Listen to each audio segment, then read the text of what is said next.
சிவபெருமான் விஷ்ணு என பாரபட்சம் பார்க்காமல் அனைவரையும் பிடித்த சனி பகவானால் ஒருவரை மட்டும் சனியால் பிடிக்க முடியாமல் போனது விநாயகரை மட்டும்தான். விநாயகரை பிடிக்க வேண்டிய காலம் வந்ததும் பிடிக்க வந்த சனீஸ்வரரிடம் விநாயகர், நாளை வந்து என்னை பிடித்து கொள்ளுங்கள். நீங்கள் என்னை பிடிக்க வரும் செய்தியை நான் என் தாயாரிடம் சொல்ல வேண்டும்.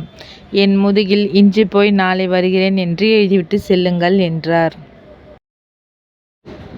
சனியும் எழுதிவிட்டு சென்றார். சொன்னபடி மறுநாளும் வந்தது.